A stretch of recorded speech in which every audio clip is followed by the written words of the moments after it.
Welcome to Chosen Change Podcast. I'm Josh, here with my brother Rob.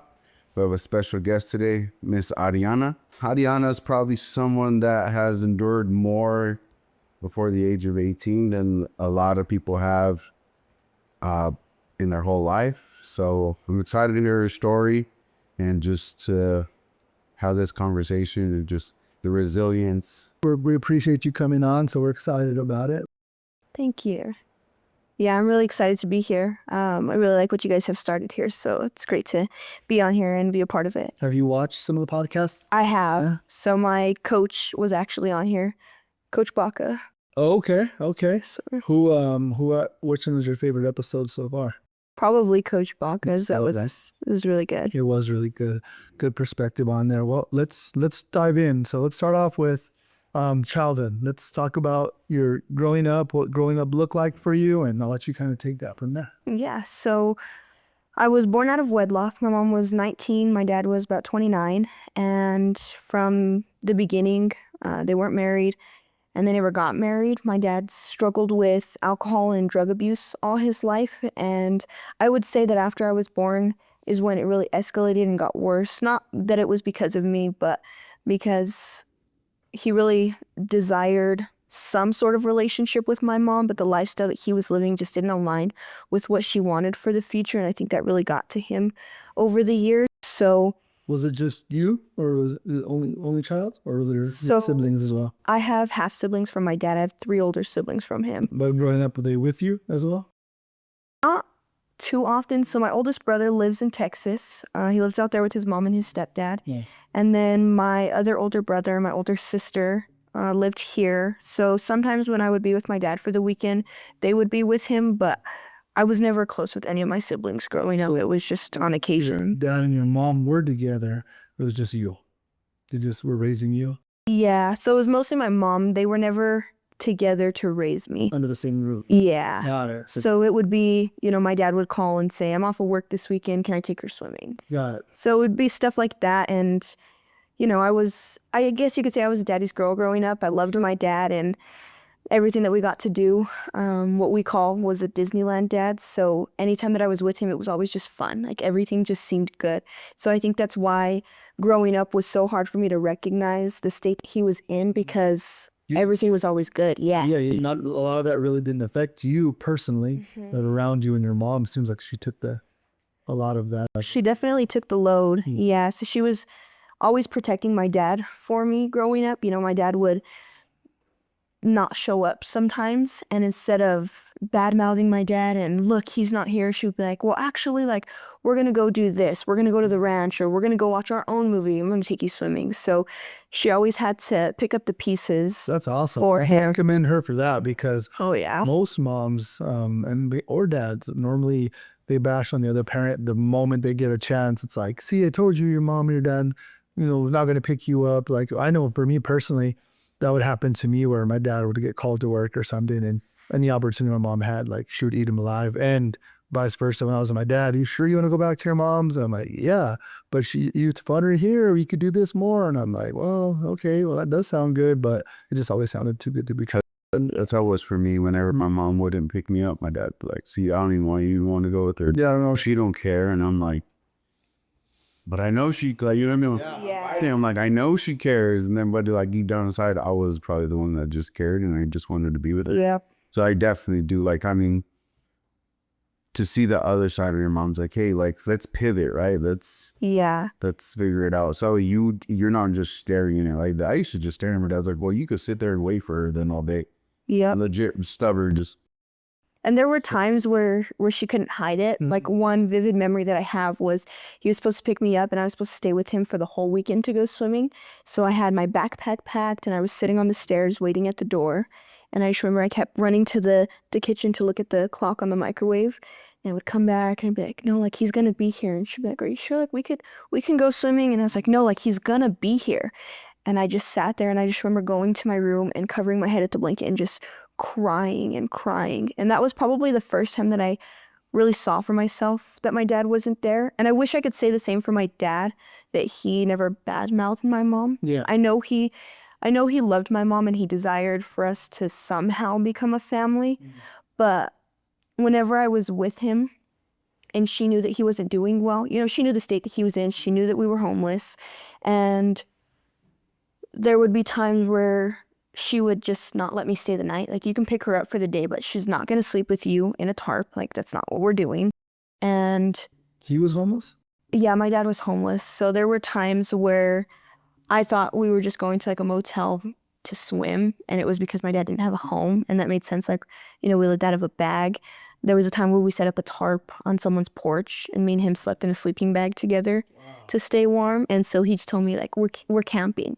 So, you know, when I went home, I told him, I'm like, yeah, we're camping. Sure, well, where'd you guys go camping? And I was like, well, we were on the porch and we set up a tarp and we got to stay in sleeping bags. And so, like, now looking back, you know, I recognize that we shouldn't have anywhere to stay. Yeah. And so it's crazy to think about. Cool that he made it into something, like, but crazy to think about when now that you're older and you look back and reflect, like, I can't believe, like, how were we saved? How did this happen? How did I? oh yeah. How is this just like, like normal, like, you know? Good. To go back to when you were waiting on your dad, I remember that exact feeling. Like, I know I was raised by my grandma, and she'd leave for the weekend and come back. And I just never forget, like, when she would leave, it was like the end of the world. Like, I was like, please don't leave. And then when I'd wait for her to come back, like, time was just so slow. And I'd be waiting by that door. And this is before cell phones, before, you know, iPads. Like, you couldn't really buy a whole lot of time. You could play some toys, you could watch some movies, but that was a very short time lived. But I remember the feeling of even saying, like, waiting for him and then going to your room and just covering in the blanket. Like, time was probably just so slow that day. And there's nothing that feeling of your parent not being there, or anybody not fulfilling, showing up for you. Like, that's probably one of the worst feelings I feel like as a person that you can deal with, is when you're depending on someone to show up, whether it's to a party and pick you up, whatever it is, but to an event, that feeling of someone not showing up, like, that's like the worst feeling ever. Like, I hate that. Oh, yeah. I hate that feeling. Like, I hate that feeling. I'd rather just be told, like, hey, I'm not coming. First of Yeah. all, what you're depending on, yeah. I definitely have those same abandonment. Those used to worse. And like, whenever people don't, like, that's why I had to learn is to stop expecting things from people, because it just always leads to disappointment, because it always has no life. Yeah. I mean, so I'm like, I'm gonna come the car, cool, I don't expect. But why is it they say certain things where, even though you've heard it before, they say in a different way where it's so believable that you're like, this time I believe them. And then it's like, again, it's like, and then they're like, I told you. But I'm like, but I really felt like this time when they said they're gonna. thought it was different. Yeah, like my mom would be like, yeah, like on Christmas Eve, because I lived with my grandparents in Pecos and it was up the mountain. And you could see, like, from afar if someone was coming this way. And I promise I'm coming. I brought you all kinds of presents. Like, heck yeah. And like, I couldn't make it. And I was like, damn, like, little do you know, I waited all that day. Like, My dad had in our front house, we had a big window that out in the driveway. My dad had like a record player, an old school record player would sit there. And I remember to this day, I literally had my backpack like you did. I was going to my mom's to go see my sister, super excited. Mom just got a new house. I was like, oh, she's doing good. Had my bag on there, and I remember just sitting there. Before you know it, the sun started going down, and I was just like, I looked at my dad and I was like, she's not coming.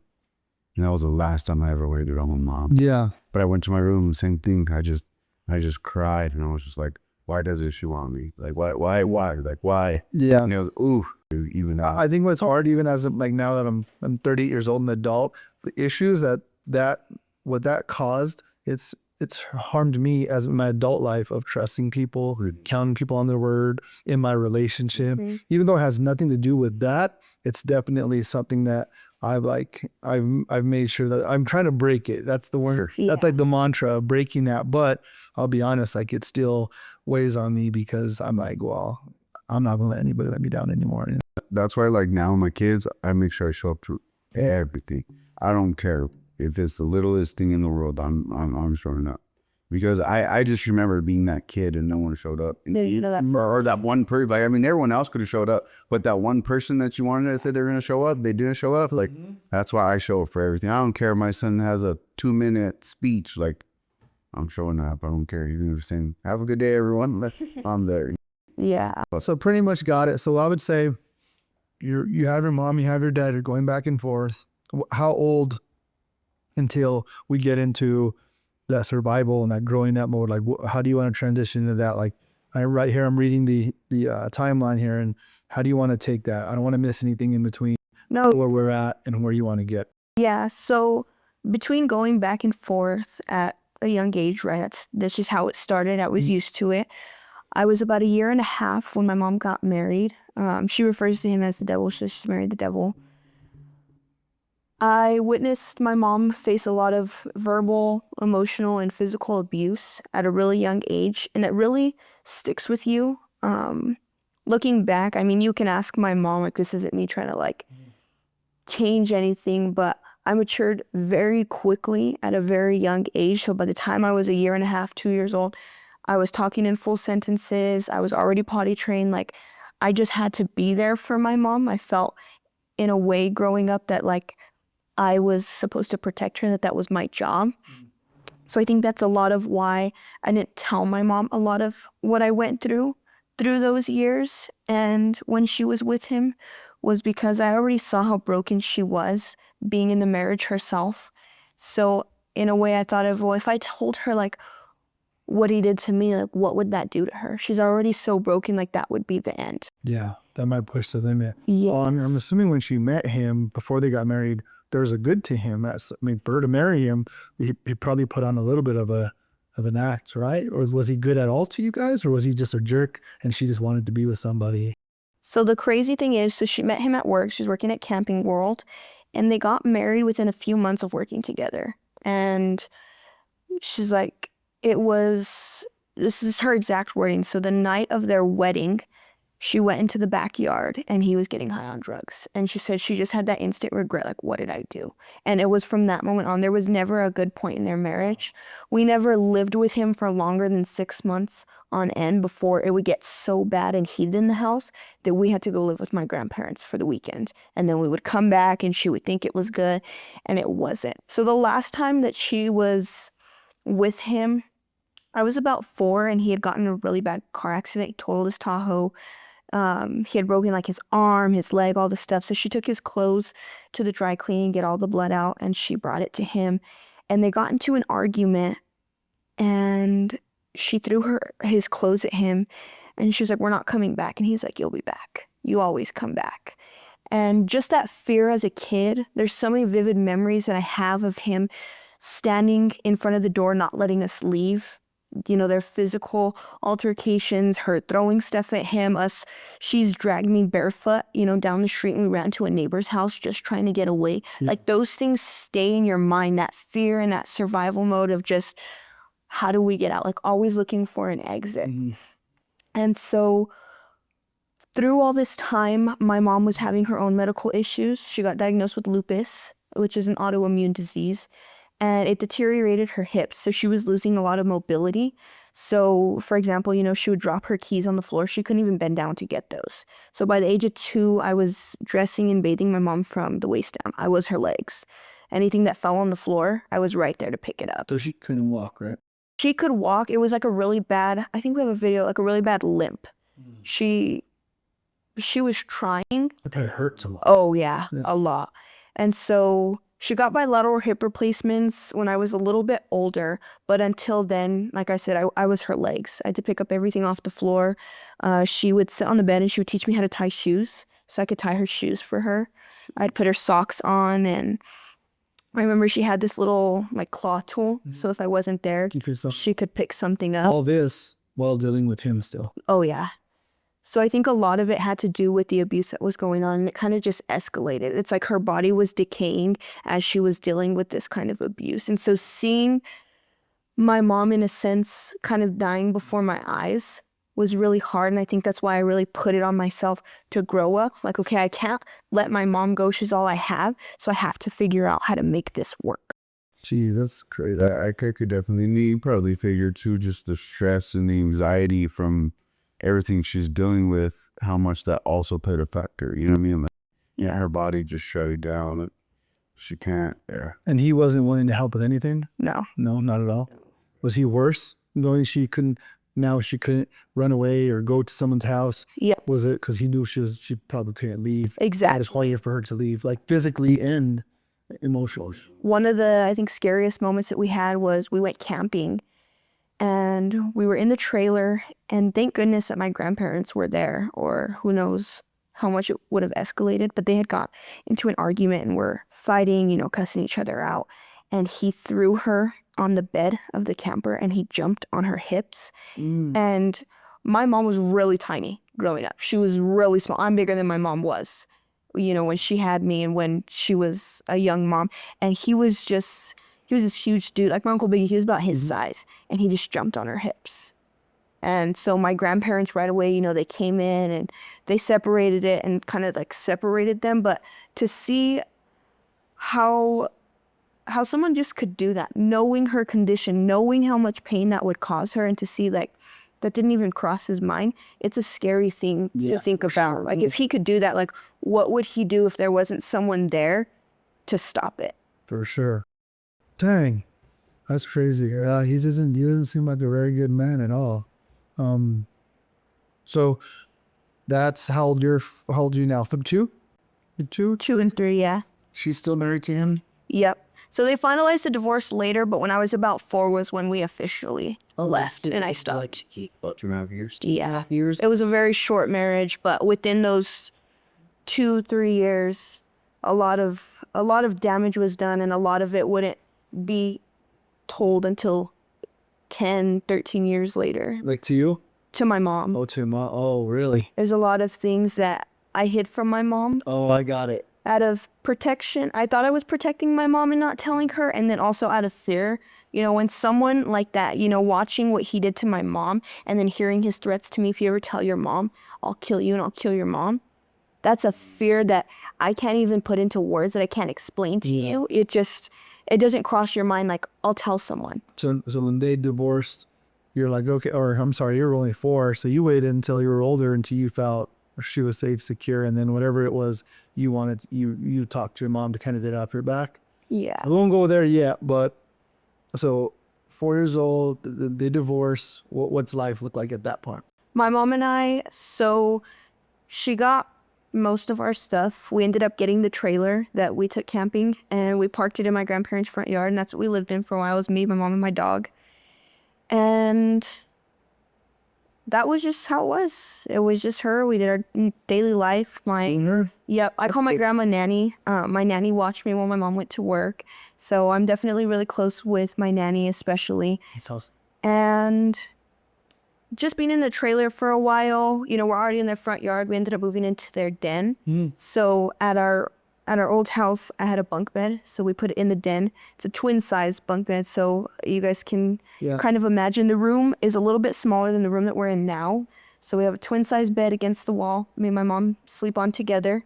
All of my toys are on the top bunk, and then she kept all of our furniture, so it just looks like a little house. Yeah. All in one room. You're on the living space. Were you guys there for at your... A few years. So we didn't get the house that we're in until I was about 5. How is your mom's health at this point?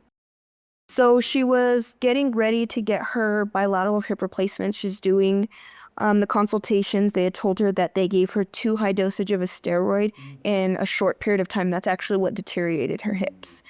So she's getting ready for surgery, kind of looking into her options. So that's why she wanted bilateral, because they said it would be like one hip and then she'd come back like a year later and get the other one. She's like, just do them both. That makes sense. So we get our house, and it's my mom and I, and then my mom's youngest sister, so my auntie and her daughter. So it's the 4 of us in our little house. And my mom, she said, you know, she went on a hunt to find something because she didn't want me to be the little girl that lived in a trailer starting school. So You get it. it was a big adjustment, but it was good. You know, we enjoyed it. I loved having my own room. I mean, despite I still slept with my mom. That was the deal. But Isn't it weird though? Like I grew up in plenty of trailers, like being like double wide, single wides. They weren't bad. They were nice, but I remember I didn't have my own real room until I lived up here, and at 19 I had an apartment. I've never lived in a house until I was 20 years old. It was the first time I lived in an actual standalone house. Not a lot of double wide, single wide. In Pecos, my grandpa had a cabin. We slept on the pull-out couch. Like, none of it was bad. But looking back, as I'm older, I'm like, geez, like, how do we do this? But when I'm in that moment, like, it wasn't bad. Like, the trailer was cool. Like, no one ever said, like, oh, you live in a trailer. Yeah. And no one ever said nothing. So I never saw it as a bad thing. I remember the trailer me and my mom had didn't have air conditioner, but had heater. So I already knew in the summers I got to crank fans, and you already knew kind of how to socialize it. But I think it's funny when you and us, we talk about the way it used to be, and now we try to judge it from our life now to then, and it's like, how do we do it? When you're doing it, like, you're just happy that your mom, your grandma, that you love, that you have heat, food, water, clothes. Like, I can relate to clothes and trash bags. My grandma, the way she liked to travel was all of our stuff in a trash bag. So she had her trash bag, I had mine. So we'd fold our stuff, lay the trash bag out, open it, put everything in, put a couple toys, and then I'd kind of put it over the shoulder. So I didn't have like a duffel bag or like a luggage. I never traveled anywhere. I didn't even go out of state until, I don't know, I was older. Like, so the norm of the life of opening her trunk and us putting my 3 trash bags, that was pretty normal. And I never saw that as like a bad thing. So did you ever carry stuff in the trash bag? Yeah, so definitely in like a Walmart trash bag, and it wasn't until I went to my grandma, or like, you know, just like the bags you get from Walmart. Oh no, this stuff is talking right now. Those. Yeah, I'm carrying 3 of them around. I'm talking like a big black. No trail. I know. Yeah, I know. We would carry all our dad would, shoes, everything. my dad would not let me carry them. He's like, I don't know. See, that was You see those little trash? that was super normal for me growing up, and I went to go sleep at my great grandpa's and my nannies. I was fortunate enough to have a really great relationship with them, and I brought in 3 Walmart trash bags to my great grandpa, and he was like, "What's in those?" And he was like, "My clothes and toys and shoes," and he was like, "Why do you have those?" I'm like, "Well, I don't have a duffel bag." Gosh, And I don't have luggage, and he gave me. I still have it to this day. It's a duffel. that's funny. And it was like the whole world around it, like had all the countries and stuff. It was so, I mean, it's very like mysterious, it's bad, but I still have it to this day. And ever since he gave me that, I've always kept it. That's funny. That was the man that taught me nothing less than come easy. He'd beat me at chess with checkers. Yeah. At 5 years old, cried. She's like, "Well, you gotta learn." Yeah, I just think it's funny that we look back like it was a time, but in the moment we're like, I was cool today, you know? Honestly, sometimes I think those times were more simpler than. Oh, they 100% were, because the expectations are a lot lower, where now you feel like you have to have a certain thing to feel a certain way, and you can feel however you want and take the perspective of the situation however you decide to. It's just me and my mom. Hey, it's just me and my mom. It's same situation, 2 different perspectives. Like, well, it's like just like here.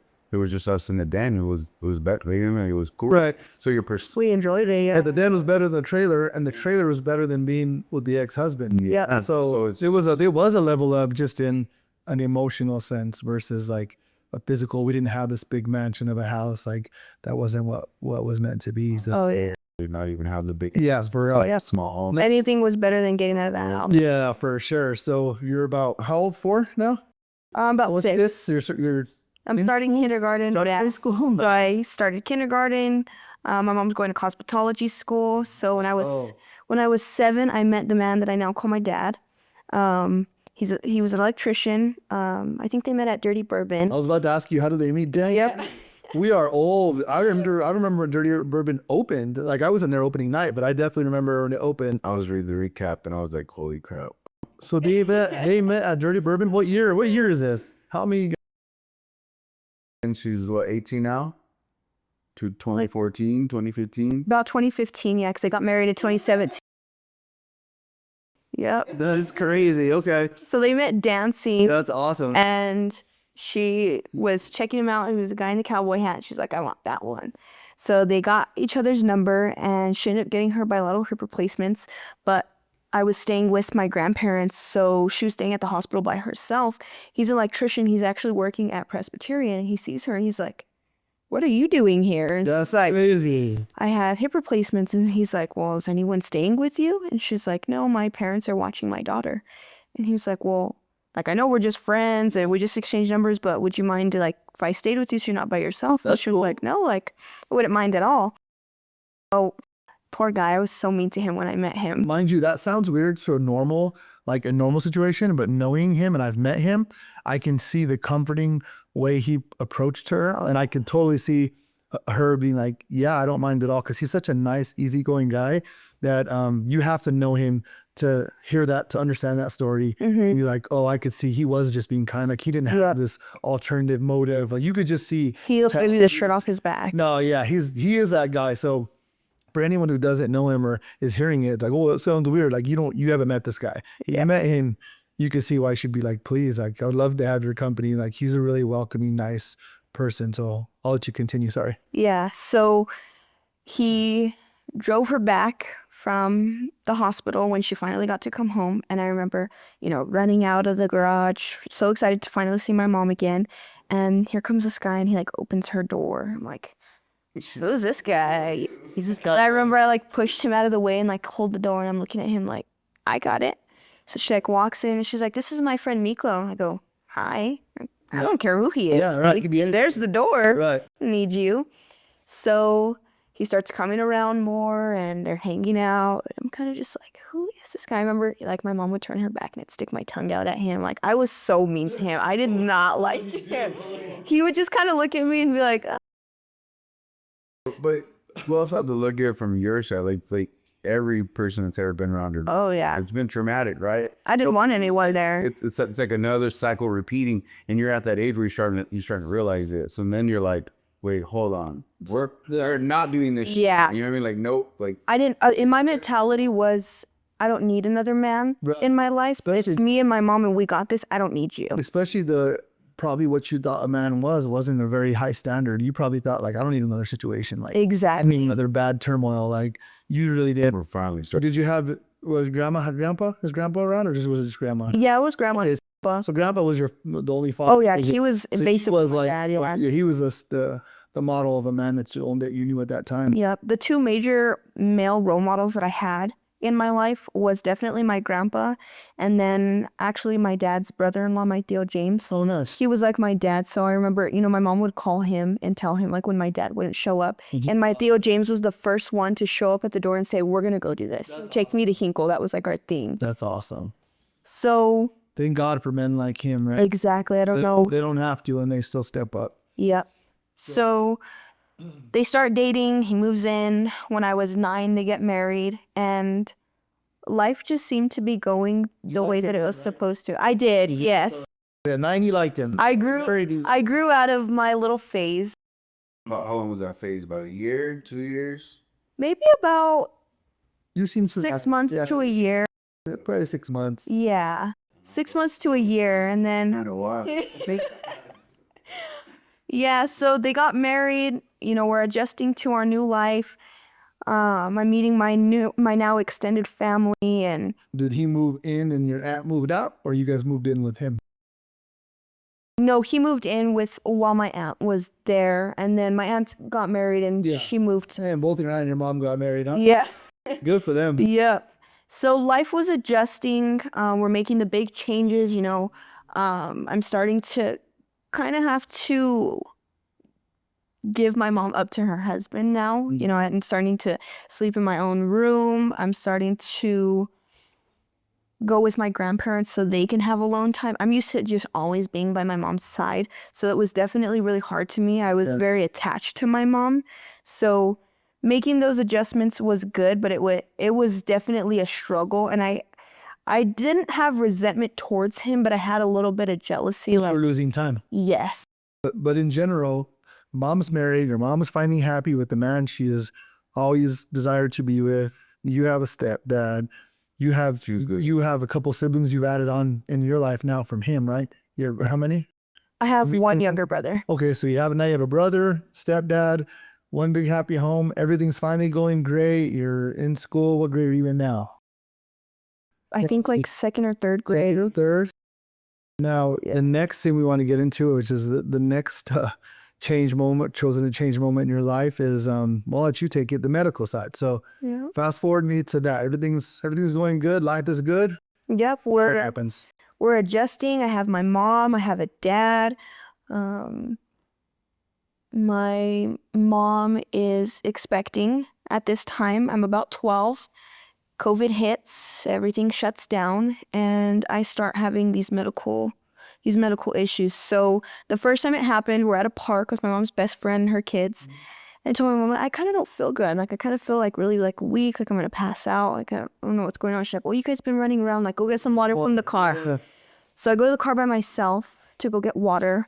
And I remember just like my body just starting to like kind of tingle, and I just felt weird, and I just collapsed right in the door frame of the car. And thankfully my mom's best friend's a nurse. They happen to be leaving while I'm getting the water, and so their car is passing around and they see me.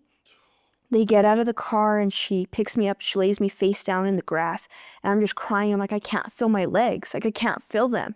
So she's, poking my legs without me looking. She's like, can you feel this? Do you feel this? I'm like, no, like, I don't feel anything. So I get rushed in an ambulance to the hospital. They check all my vitals. My heart is racing. My blood pressure's through the roof. And I'm starting to lose like motor skills. So, I'm not able to like use my hands. Obviously, I can't feel from the waist down. I can't really talk very clearly. It takes a lot out of me just to get a sentence out. I'm starting to lose like my comprehensions. Like, someone's talking to me and I'm just saying, what? Like, I don't know what you're saying. And you would think that this would kind of raise some alarms in the doctors and the nurses assessing me. And they separate me from my mom. And they're like, we have to question her. So they ask me, we noticed that your mom's last name is different than your last name. Why is that? And I was like, my mom's not married to my dad, so I have my dad's last name. And they're like, well, is your dad in your life? I'm like, not really. He comes when he can, but not really. So like, okay. So I bring my mom back in the room, and they're like, your daughter just has really bad panic attacks. She has really bad anxiety. She needs to see a therapist. And my mom's like, okay, like, whatever. So we go home, and so we kind of just take it with a grain of salt. Okay, that's what they're saying. So my mom's like, maybe we'll look into some counseling or some therapy. And I just remember telling my mom, like, I don't have anxiety. This is not a panic attack. It's not what's going on. And then a few days later, so at the time I'm playing softball, and we're at a softball practice, and same thing. I start getting overheated, tell my mom I don't feel good, same thing, I collapse from the waist down. This goes on for about a year of ambulance, hospital visits. From 2020 to 2023, I've seen basically every specialist, doctor, anything that you can think of, any kind of test. I've had EEGs, EKGs, CT scans, everything that you can think of. Between those 3 years, I've seen pediatric and adult specialists, and they all said the same thing. She just has anxiety. It's just panic attacks. Like, your daughter just wants attention. That's a picture that they painted.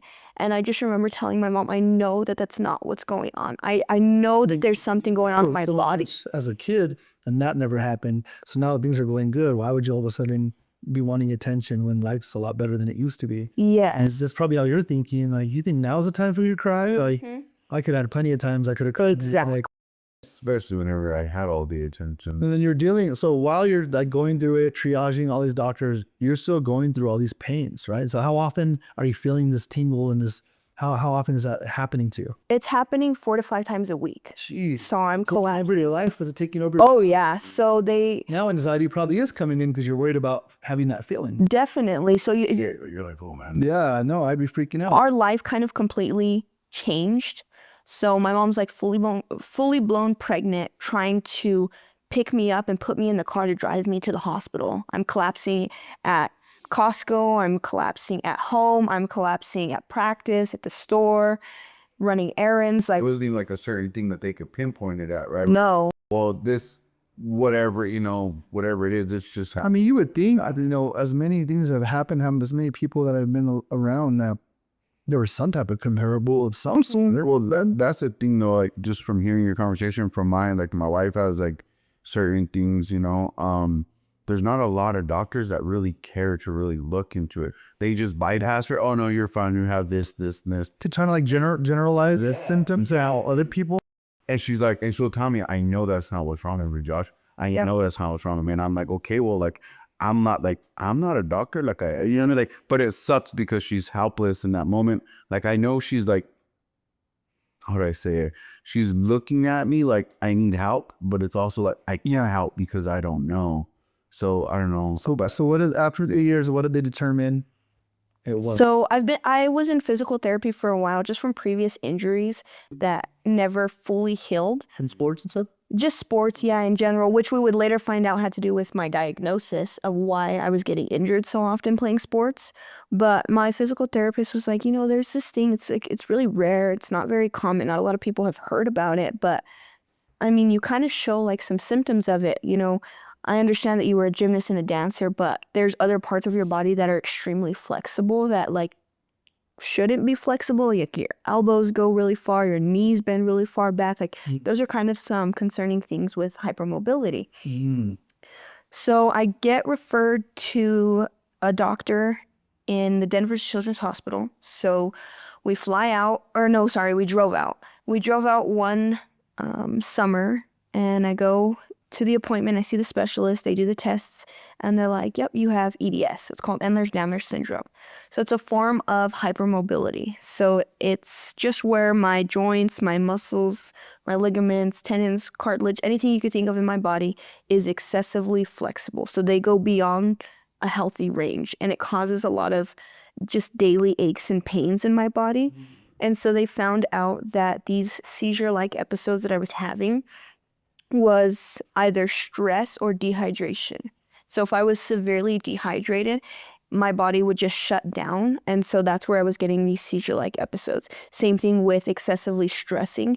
It was shutting my body down. So like I said, there was a lot of things that I kept from my mom that I wish I would have told her sooner. Yeah. And that was starting to come up to the surface around that time. So I could definitely see where stress was playing a factor into this. And so they told me, the severity of your case, you're never going to be able to live on your own. High impact sports, which is what I've grown up doing, softball, powerlifting, gymnastics, cheer. Those were all things that they said I would never do. These are all things that you had a passion for already? Oh, yeah.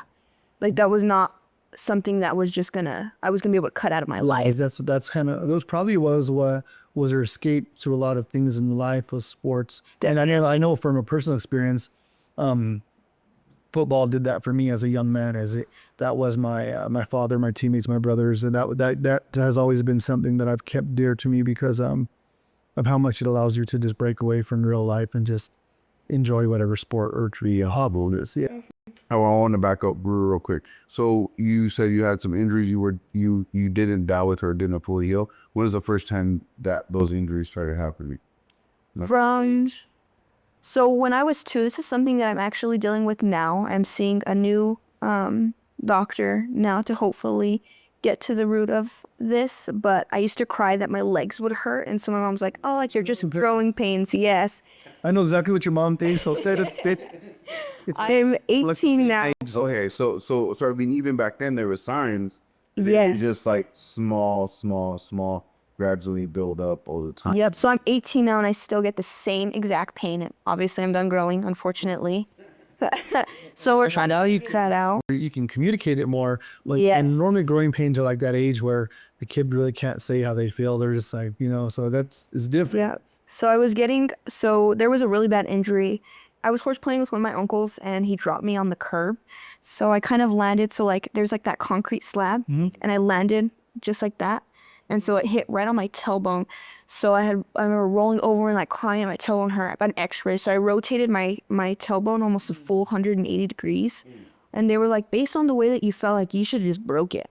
I don't know how it didn't just snap or at least fracture. It rotated. So that was a form of the hypermobility. Same thing in about 2nd grade. I was doing a cartwheel at school, and I tripped and I snapped my radius in my ulna clean. I'll show you guys the picture later. So my bones should have popped out of my skin, right? Should have came out of my arm, and it didn't. My arm turned into like an S. It was just a wonky shape. My whole, like this part of my arm was over here. That's crazy. The signs are kind of always there. Yes. But I mean, again, it's just, okay, well, what You're just a clumsy kid. Yeah, was break or wasn't this or that's crazy. Like you kind of hear where you're at now, and just the signs have been there. But you guys also had so much else going on. You didn't have opportunity or time to really sit down and be like, hey, this is kind of different. Right. I mean, you guys are in survival mode, so like during this time, not knowing exactly what was going on with my body and being told like it's just anxiety, your daughter just wants attention, and just not feeling okay. I'm already in so much physical pain. I'm scared because I don't know what's happening to my body. I'm losing feeling in my legs. And so through this time, like I said, emotions and traumas are kind of resurfacing. I really do believe that Satan used this as an opportunity to get in my head, and he definitely did. At this time, I was being prescribed a lot of insane medications for such a young age. I was being prescribed really strong muscle relaxers, gabapentin, that's a neurological medication, which actually has some really severe side effects. It causes weight gain, it causes drowsiness. There's a lot of side effects to a lot of the medications that I was being prescribed. And so I took the muscle relaxers definitely a lot at the beginning to try and help with the pain and to try and prevent the seizures from happening. And I just remember getting to such a dark place. I was so angry. You know, I'm snapping at my mom now, like me and her bickering. Like I had this big jug of water that I used to have to drink out of. And me and her are getting into such heated arguments that I went outside and I launched my water jug down the street and just busted in the middle of the street. Like I was so furious and enraged because I couldn't understand, you know, God, you already put me through so much. I thought that was enough. Yeah. And now they don't even know what's wrong with me. Yeah. You have no idea what the future is. Right? And so I had a little bag in my dresser, and I would sneak the pills that I was being prescribed, and I would collect them in a bag. And I was planning, because no one could figure it out. It seemed like no doctors truly cared. After countless doctor's appointments and just sitting on the table and them saying the same thing or saying, sorry, we can't help you, we can't figure it out. And I was like, well, then I can't take it anymore. Like, this is just it. And what honestly saved my life, like, I wish I could say, like, oh, you know, God got a hold of me and this crazy revelation was my mom was expecting. And I just thought about that, like, how would it be for my mom to explain to my sibling who I was and for her to find me like that, you know, in my room, and to have a sibling that would never know me. And it's what honestly I say my brother saved my life. That's awesome. He was born, and that little boy's seen more doctors than most people have going to those doctor's appointments with me. He's been my little sidekick, my best friend. He's seen it all with me. He already knows, you know, Sissy's not feeling good, Sissy's legs, and going through that mentally is a battle, especially not talking to anyone about it. You would think, you know, I'm going to a Christian counselor and we're talking about my dad and past traumas, and you would think that I would have that open door to talk about it. And I wasn't. It's not really things that you can, like, who do you talk to? Someone that you'd have to find someone that's dealing with the same things, that had the same upbringing you dealt with and now is dealing with. That's very rare. Like, you've thrown some things that even if you had come to me, I'd be like, well, I don't really know what to say. I've never been through that kind of pain, but you can talk about the daddy issues, but I can't talk to you about the pain you're going through, you know? And I do think that God playing the factor in your life where he put that thought on you to twist it that way, be like, hey, I want you to think about this, because you're thinking about, you know, yourself not being worthy, not being happy, not feeling good. And I mean, I'm thankful that those thoughts came to mind, because you're definitely, you know, glad you didn't, nothing happened, but I couldn't imagine just having those thoughts at that age, you know? Yeah. So therapist, you're still thinking into EDS at this point? Yes. How does that pivot from that moment and you understanding that you have more purpose from your brother and to continue on? How old were you in that moment that you were?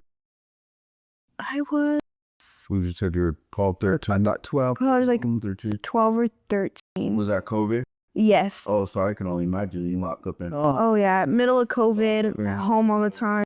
what you call it. Like, I mean, even that was just. Yeah, it was either I was at home or I was at the hospital. That's what my life consisted of. I was either. I hate being in hospitals too. Like, I hate hospitals. I do not like You still going to school online, computer, all that stuff, or So kind of like I finished 6th grade because COVID hit in the middle of my 6th grade year.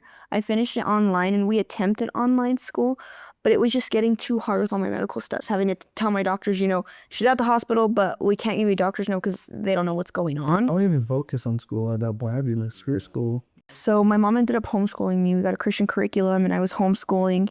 Even at that, I don't even think I really did middle school at all. no, which I'm Or you're on autopilot. yeah, which is completely understandable. Like I would give what I was just trying to figure out like, do you mean this? So I'm just kind of figure out where you're at because I know COVID was. So catch me up on the where you're at with the therapist, the doctors. Like now we're in the healing side. Right now we want to kind of get to that side of it.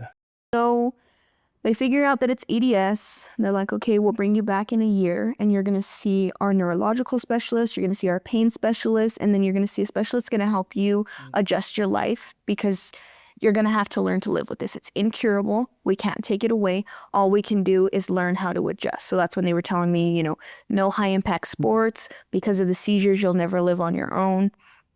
And basically they were just telling me your world's going to flip upside down. And we're going to help you with that, which I appreciate, but it was also a slap in the face. And so still with that thinking, I prayed for answers, but this is not the answer I wanted. Yeah. I didn't want to be told that everything was about to change. How are you feeling emotionally at this time? I was struggling. I was really frustrated and angry with God because I didn't understand why this would be the answer that I was asking for. I asked for an answer and I thought I had endured enough of the struggles. I thought 3 years of not knowing was enough, but this is going to be the news that I'm going to lose out on everything that I've ever enjoyed, everything that I've ever worked for. More away from Yeah.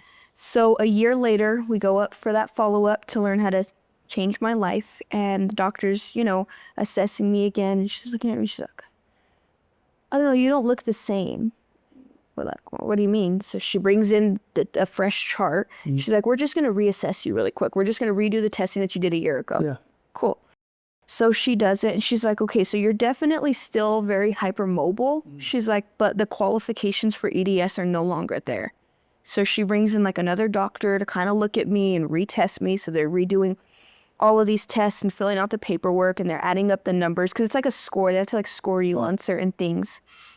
And she's like, I don't understand. Like last year, you came in and you scored really high. You were at one of the severe cases of EDS, and now you're not even qualified to be under the label of EDS. Like you're still hypermobile. It's definitely still playing a factor. Fall for EDS. Yeah, she's like, so like we technically can't treat you. And so I remember walking out of that hospital just crying with my mom. My dad has a picture of my mom and I, and we're like high-fiving outside of the Denver Children's Hospital. And just that sense of relief and that victory in that moment of saying, You needed a win. exactly. You needed a small win, And to just think like, they thought they had it all figured out. And I appreciated all that they did because I didn't get that here in New Mexico. And it's sad that, I had to travel to an entire different state to get the treatment that I needed.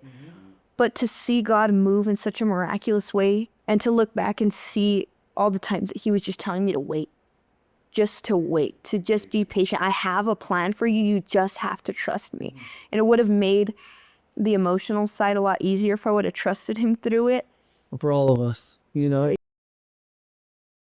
But at the end of the day, I'm so grateful, and I still think about that moment. That was probably a cool day. I'm sure that day you don't forget with that feeling of walking in the hospital. It's probably a really fond memory for you, really core memory, Especially walking into that hospital feeling so defeated and trying to mentally prepare like, okay, they're going to change my life and I'm going to have to be okay with it. And to walk out with that kind of victory, with them just in utter shock, like they didn't have anything to say. Positivity, like, hey, it's not EDS.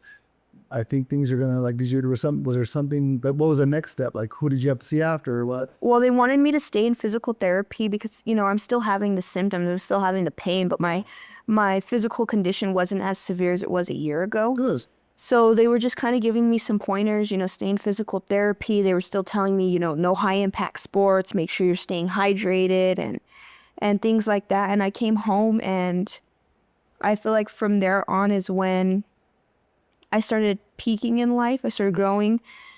as a young lady in my relationship with Christ, I mean, I definitely hit a plateau Yeah. in about, let's see, I'm about 14 at this time, 13, 14 at that time. And when I was, let's see, when I was about 16 is when I definitely hit a plateau when things really came out. Like I wasn't able to suppress the emotions of things anymore, but I was definitely at a very high emotional state. I was very victorious in this moment, and I felt, I was on cloud 9. With all the stuff that you had dealt with, did you feel like this was a time that did your mom already know the things you were holding back, or was this a time where I had kept it to myself, even through all this medical stuff. It was something that I held on to because there was no way that I was going to tell my mom. Especially, like I said, seeing how much my mom had already broke from the marriage that she was in. I didn't want to add to that. And then seeing how much this took an emotional toll on my mom, seeing her daughter in such physical pain, not knowing the answers, I know it was taking a toll on my mom. And I was like, this is not the time to add on. There was the right time, and you knew it was time to tell her. And I still remember when I told her, I'm in health class.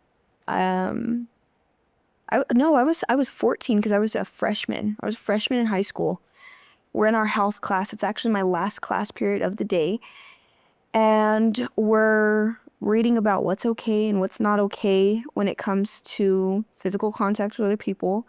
And it's talking about the signs of rape and molestation. And it just hit me like a brick wall. Like, it registered what happened. It hit me. And I just remember breaking down at my desk and just crying hysterically. And I was like, I need to go to the bathroom. My teacher's like, yeah, like, go ahead, whatever you need. So I called my mom's best friend and was like, I have to tell you something. And she was like, what's going on? And I was like, but you can't tell my mom. Like, I have to tell someone, but you can't tell my mom. And she's like, okay, like, just tell me, like, it's okay. And I had told her what he had did to me. And I guess in a sense, I thought that no one would believe me. Like, how would you remember something like that from being so young? Right.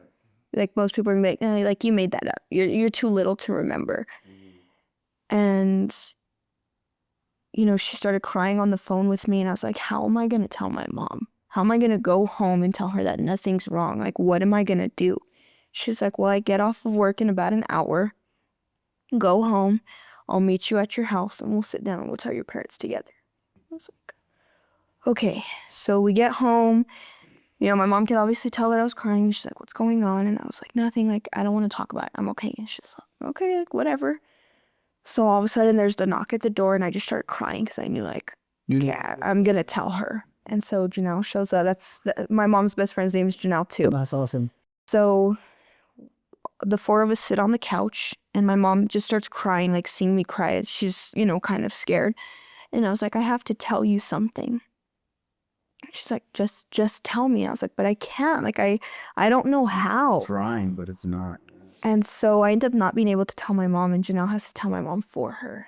And I've never seen such a change in demeanor in my mom. She went from, like, so caring and, like, emotional and, like, compassionate towards me to, like, angry. I've never seen my mom so angry in her life. Like, she left, she went walking down the street. My dad's like, just give her a minute to breathe. This is a lot to process.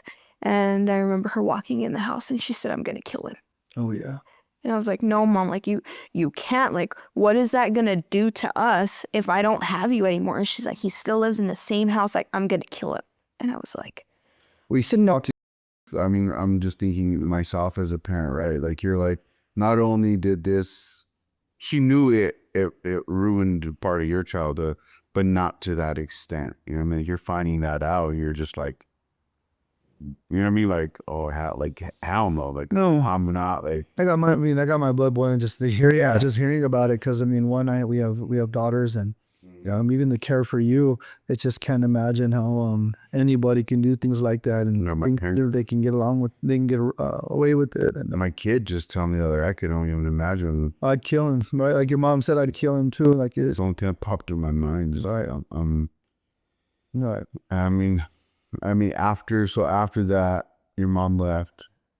How did was there? I'm sure there was a point of reconcile. Your mom holding you, hugging you, or Yeah, and she just apologized, and for sure. she was like, I guess I thought that we had got away, and I thought that I was the one that went through the abuse. And she's like, and you never really realize how much like an abusive relationship can take an effect onto your kids, because you think you get out and you think it's all good, you think you're rid of them. She's like, and it comes back to bite you in the butt 10, 11, 12 years later. Yeah. It was really hard from there on. Now that it was out, it was like I actually got to deal with the emotions, and I did go through an emotional roller coaster. Like some days I was good, I was normal, I was happy, and then other days I was just really not necessarily disgusted with myself, but I was just so uncomfortable. I just wanted to sit in my room under the blankets, and I didn't want nobody to talk to me. I didn't want to be around anyone. We're also in high school. So now you're dealing with, high school, it's been forever, but we were in high school, like you're a freshman, you're, whatever it is, like that's all that stuff that they talk about in health class, being around boys, girls, hearing your friends, what they're doing, what you know not to do. Like that stuff's now around where you're growing up. Like I didn't know about any of that stuff till I was, Freshman. yeah, until I was in high school. Like understood it anyway, Yeah, and it's rough being around everyone who kind of take those things for granted. Kids talking about having sex with their boyfriend, Right. like it's a norm, and that's not the norm there in high school. Like, and it's something that ate me alive, because it was a fear that I had of thinking futuristically, how is it going to be when I get in a relationship when it comes to affection and physical touch? I don't like that. Like, even, I'm really close with my mom, but even, with Miklo, my dad, him trying to like hug me and cuddle with me, like there were times where like I was like, okay, this is fine, and then there was times where I was just like, just don't touch me. And I know like he took it to heart growing up, and then he obviously realized years later, but it was something that I feared for in the future. Like how am I going to tell my husband this in the future? it's honestly hard. Like even between me and my mom, our like physical emotional side, like I like half hug her, and I'm like, she's like, I love you. I'm like, love you too, I think. Like, I love you. Like, it's weird. Again, I didn't grow up with this type of like loving, hugging, hanging out. So it's weird to just automatically be like, yeah, I'm this emotional, loving person. And then getting married. Now with my wife, she was raised a lot different than me. The way that I am and the way she grew up, it's not ideal. Like I'm a lot more, I'm more tough love and harder love. I don't have that like emotional love side to me. So I feel like it's something that you do kind of carry with you into adulthood, and it's breaking those chains every day. And every year of my life, I've gotten a little bit better, but it's so hard because I wish I could be someone that she would want and expect to be like, versus having to just be better than I was. Always just being a little bit better versus like her expectations probably a little bit different. So, I don't mean to tell anyone else's story, but my wife kind of had a similar situation as you. And one thing that we worked on, one thing we learned on is she just tells him like, hey, not right now. I'm just not here with you right now in that moment. And it's like, as a husband, I have to understand to be like, take your time. Whenever you're ready, I'm here. You know what I mean? So it's definitely like just hard, because like there's times where I'm like, what?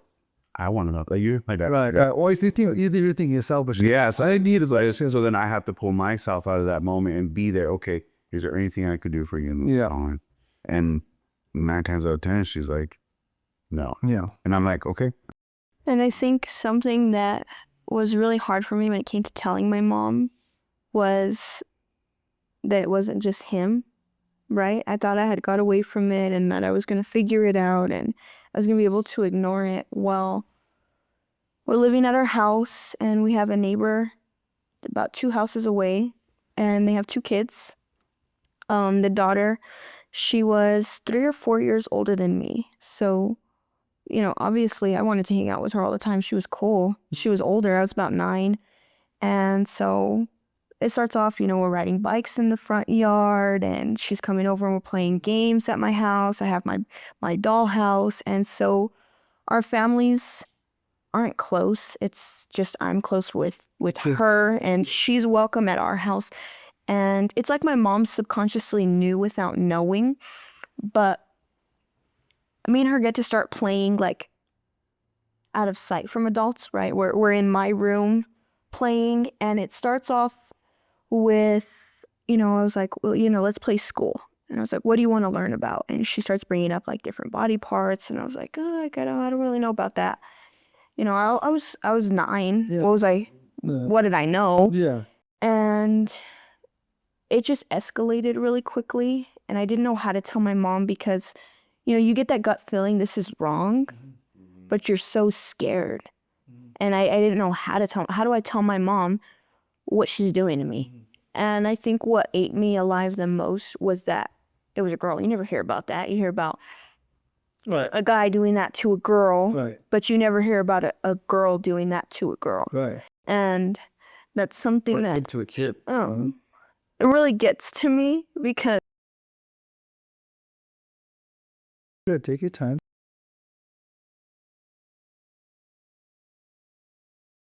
it's uncomfortable to talk about. This isn't something you just openly talk about with people, and you just kind of slide it into conversation. And so being that it happened within like our own home with my mom at the house, like she was downstairs. And I know a lot of people are gonna be like, well, how would she not know? And I don't want It's not your mom's fault. exactly, that's For sure. something that I want to say. No one has the right to say that my mom was a bad mom, that she didn't protect me, that she didn't care for me.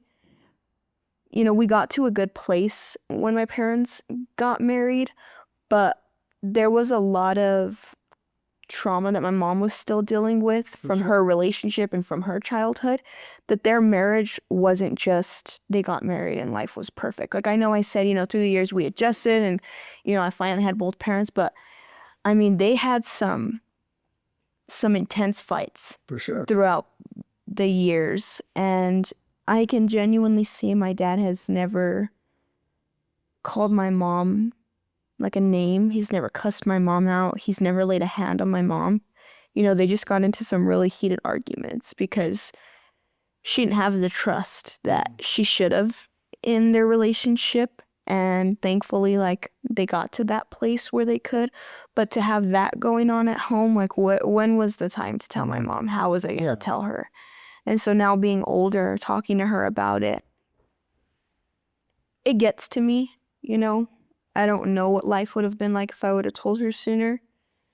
All I know is that I've told her, and I'm talking about it a little bit, and I'm trying to deal with all of those emotions as they come and go. Because it's like, it hits you in waves. It's not something that you're always thinking about. You can't fix it or take it away in your life.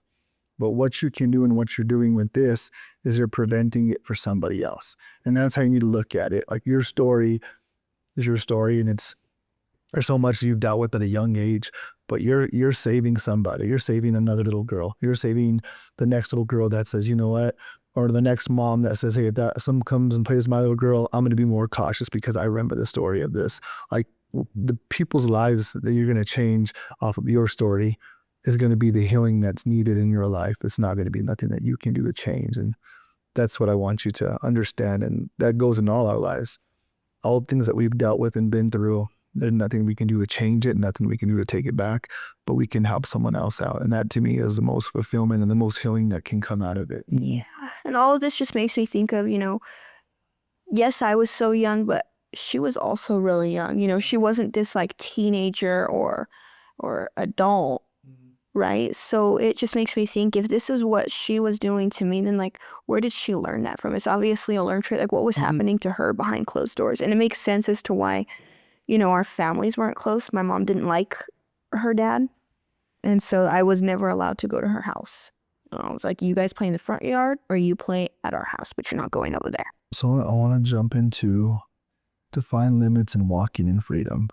So I want you to fast forward. I know we've dealt with a lot of things and talked about a lot of bad things that have happened, but I kind of want to fast forward into some highs in your life and some things that I'm reading here, competing, proving doctors wrong, forgiving people, and choosing peace. Like, go ahead and spin it how you want. So you're saying to define limitations I think the only limitations that you have are the ones that you set on yourself in your mind, right? I was limited to what I could tell my mom because I was scared. I was limited by fear. I was limited when it came to medical. I was limited by the unknown. And if I would have learned sooner how to let those limitations go, right? How the Bible tells us that all things are possible with Christ, or how Romans 12:2 tells us, do not conform to the patterns of this world, but be transformed by the renewing of your mind. I would have learned these lessons so much quicker. I would have had so much more forgiveness so much sooner. I would have had so much more peace and comfort through those trials, through the problems that I experienced. And so I think it really comes down to what you fill your mind with. You know, the Bible tells us that Satan doesn't know your thoughts. He can only give you a thought, right? So if he doesn't know what I'm thinking and he's putting these thoughts, then why not take it captive? Why not rebuke it and say, you know what, that's a lie. Why can't I have that authority? And you know what? It says that there's authority in the name of Jesus, that when you declare the name of Jesus, that the demons, they have to flee. They tremble at just his name. And so if I would have known that I had so much authority, I think it would have made it a lot easier. But knowing that now helps me heal from this. It was inserting God into everything and having him be the center of your life. I think it would have helped out, but it came at the perfect time where now you can move forward and understand, like, you had all that weight off of you. Now you have God in your life, and you could conquer it all at this point, right? So I'm sure you felt another, just like the moment at the hospital in Denver. It probably feels like another moment at this point in your life. I don't know. Can you register to a core memory of when God took over and you just felt like you were just free, that peace? Is there a memory you can remember? Was it a baptism? Was it a youth group? A lot of times it's like that for young adults, is they have that event where they're able to kind of like break the chains, let it go. I think that moment of victory, or that feeling of freedom and peace, was when my mom had my little brother. And just the love that I have for my little brother, that was a victory in itself. Seeing that I made it to see my brother, that I took the victory and I didn't fall into those lies. You looked at it in the face. Yes, I was able to look at my brother and say, you know what? Saying you lost. I'm here and I'm going to be here. Like, that will never cross my mind again. You will never lie to me and say that I don't have a purpose to be here. Love that. This little boy will know who I am. Catch us up a little bit. So now we're past all that. COVID's over. Everything you're going through it. You're back in sports. Yes, right? sir. You got the green light to play sports. You're loving what you do. You're passionate. God's at the center of your life and your family's life. Because I know a little bit about your family. Yes, sir. Catch the listeners up. What's new? Where do you stand in 2026?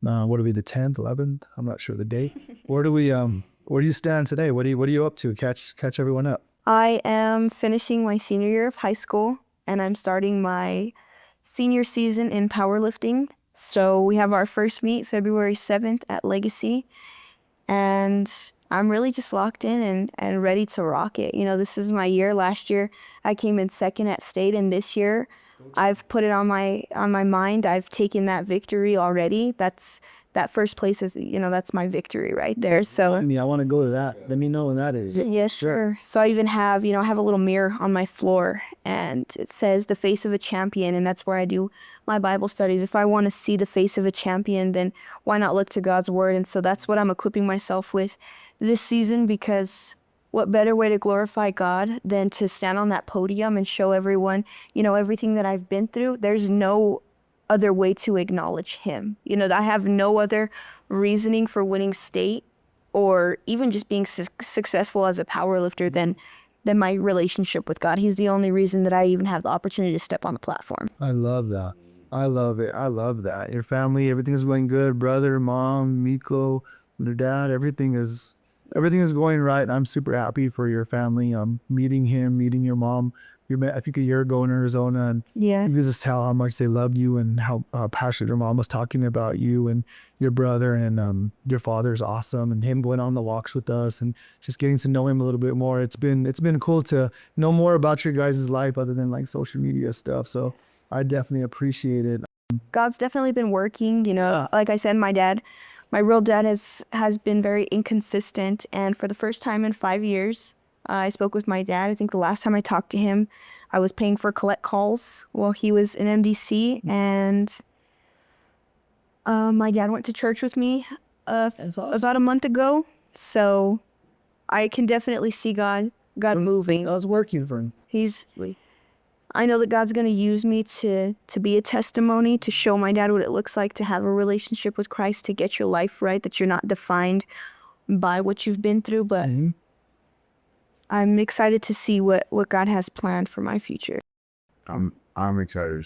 Heck yeah, me too. You're a rock star. Yeah. See, the life you're gonna have in the family, you're gonna create on your own, and all the things that you have. You're 18, 17? 18. 18. Like, you're so young, right? I know we're old, so it sounds funny, but you have such a future ahead of you that you've already been through so much that I'm excited to see the rest of your life. And you might have some more hardships that come up, but now you know you're built for those. You know that God can lead you through those, and you're not alone. So even those things that you're gonna have to face, whatever they may be, you're gonna face them a lot differently this time, and I'm happy to see that. It's good to see. I definitely think the most important thing is you're 18 and the level that you've embedded into Christ is probably more than any adult. I mean, even at 18, or 16, I had no recollection of God. You know, like, I was going to church, I was getting my confirmation, I was going through the hoops, right? Yeah. But I didn't really bite in, and I didn't really have a relationship with you till I was 32 years old. You knew who God was, but he was never We were not a friend like in your life. like I am today. So just to see you, I mean, at 18, and I mean everything you've gone through, but I don't think it's a coincidence. I think he gave you the power. I think he gave you everything you've ever could endure, and he gave it to you for a reason, because you will be that person that shows your dad and shows everybody there is a different way, and it doesn't matter what you go through. And I'm like you, I'm trying to show my dad and show my family, this is the way, you know what I mean? I go to church, I'm devoted, I'm trying to be a better person. So I definitely feel like you do. And I do see that working even in the small ways. And that's all I pray for. I'm not asking for a miracle. I'm not asking for, hoops and jumps, but just little by little, and to see you doing that at 18, and to see because we're kind of in the same boat, but I'm about 15 years there.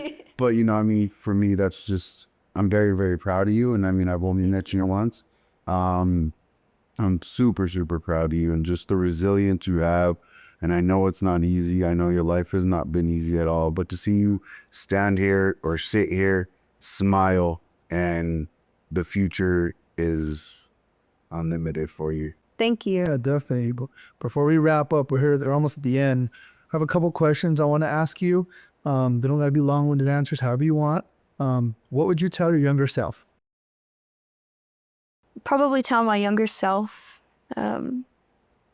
stop waiting for someone to pick you up, to show you your worth, and to show you that it's going to be okay, because God has never left my side, and I see that now. So if I could tell that to my younger self, that you have someone there for you, you have someone protecting you and encouraging you the whole way, that's probably what I tell myself. Where have you seen God show up unexpectedly in your life? We kind of talked about it. Yeah. Pinpoint with that question. What's the first thing you think about? Probably my faith, because with everything that I've been through, I could say that it would have been so easy to just say that there wasn't a God. And so to see how much I've relied on my faith and how far it's gotten me, that's God moving alone. He's strengthened my faith through this immensely. Absolutely. We talk about chosen to change, and we and Josh and every guest that we have has their opinion and their message of what that means to them. What does chosen to change mean for you? Chosen to change means breaking generational curses and being the one to start a new legacy in your family. What does your last name mean to you? And so mine's no longer going to mean divorce. It's no longer going to mean abuse. It's no longer going to mean victimization. It's going to mean victory. Victory because of the Lord. That's what my family is going to mean to me. I love it. That's great. Yeah. You want to close this out? It's kind of hard to close it out with that one. But, again, I just want to say thank you for coming on. Yes, thank you for having me. You were vulnerable, and I hope you gave in someone the courage, another person the courage to speak up. Would be like, hey, stop thinking with the what ifs and even if. Yeah. It's like all we're Don't hide anything, and things you need to confront and tell people, be comfortable to be able to do that, because hiding is not protecting anybody. It's actually hurting yourself. So I think that message is going to get out to the audience, and you're going to change a lot of lives. And you do it on a daily basis already. This is one more platform that you're doing that. So commend you for that. And I appreciate you being vulnerable with everything. And Yes, thank you guys so much for having me. any last thing you want to say to audience? Anything, any encouragement of a message? Probably just stay strong in your faith. The Lord's got you no matter what you're facing, what struggles that you're going through. If you feel like you don't have anyone to talk to, the Bible tells us that God knows what you're going through. He's felt your pain, and it says that he holds your tears in his hands. So just take encouragement in that he knows what he's doing. He has a bigger plan. He has a purpose for your pains. I'm a living testimony of that your problems and your traumas don't define you. You can come out victorious. You just have to stay faithful. Amen. I love it. Killed it. Felt like you out your reel. That's a wrap. Well, remember, we are chosen to change. You could choose to change too. Till next week. We'll see you.